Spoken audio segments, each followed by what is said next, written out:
కానీ ఓ పక్క మీ ప్రభుత్వం గురించి డబ్బాలు చెప్పుకుంటా, మీ ప్రభుత్వాన్ని మించిన ప్రభుత్వమే లేదని చెప్పుకుంటా, 1 సంవత్సరం రూపాయలనే 2 లక్షల కోట్లు అప్పులు చేసి ఈరోజు కనీసం 4,000 కోట్లు గవర్నమెంట్ కాలేజీల నిర్మాణానికి పెట్టేదానికి మీ దగ్గర లేదంటే నమ్మేవాడు ఈ రాష్ట్రంలో ఎవరు లేరు.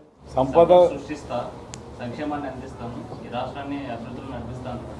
నేను ప్రధానమంత్రిని అయితా, అమెరికా అధ్యక్షుడిని అయితా, నేను ఈ మాట చెప్తేనే చూడు ఎంతమంది నవ్వుతున్నారు. ఇప్పుడు ఆయన చెప్పేటి కూడా అట్టనే అవుతున్నారు అందరూ. సీఎం స్పందించినట్టుగా కనపడలేదు. కూటమి పార్టీలో ఒక టీడీపీ మాత్రమే స్పందిస్తుంది. మొన్న పులివెందుల ఎలక్షన్ జరిగింది తెలుసా మీకు? పులివెందుల ఎలక్షన్ జరిగినప్పుడు వాస్తవానికి అయితే కూటమి బాధ్యత ఏమి, 3 పార్టీలవే ప్రచారం చేయాలా. దాంట్లో బీజేపీకి సంబంధించిన ఒక ఆయన యాక్టివ్గా తిరిగినాడు, టీడీపీకి సంబంధించిన ఆయన ఒక ఆయన యాక్టివ్గా తిరిగినాడు. జనసేన ఉనికే లేదు ఆడ.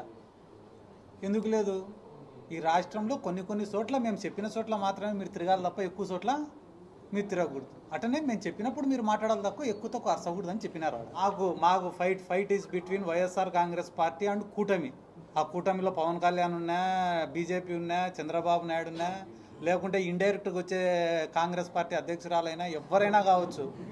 మేము వీఆర్ వెరీ క్లియర్. మేము సింగిల్గా ఉన్నాం. మా స్టాండ్ ఒకటే, ఈ రాష్ట్ర ప్రజలకు మంచి చేయడం ఒకటే మా స్టాండు. ఈరోజు రాష్ట్రంలో ఎవరైతే కానీ చెప్పుకునేదానికి ఏం లేదనుకుంటున్నారో వాళ్ళే వైఎస్ఆర్ కాంగ్రెస్ పార్టీని విమర్శిస్తున్నారు. అంటే నన్ను ఆపడం లేదు. పవన్ కళ్యాణ్ పార్టీ కేవలం ప్రశ్నించడానికి పెట్టాను, అధికారంలో ప్రతిపక్షంలో ఉన్నాను. ఇప్పుడు డిప్యూటీ సీఎం ఉన్నాడు కదా, ఎవరు ప్రశ్నిస్తున్నాడు, ఏం చేస్తారు? ఎందుకంటే కానీ పొద్దున ఒంగోలులో పుట్టినా అన్నాడు, నెల్లూరులో పుట్టినా అన్నాడు, కర్నూలులో పుట్టినా అన్నాడు. అది మీరు అడగాల్సింది మమ్మల్ని, ఆయన అడగాలి. ఏం సార్ ఇన్ని చోట్ల పుట్టినావు నువ్వు అని. అది అయిపోయిన తర్వాత ఏమన్నాడు, నేను మా నాయన అసలు మా ఇంట్లో హారతి ఇస్తే సిగరెట్ వెలిగించుకుంటామని ఆయన్నే అన్నాడు.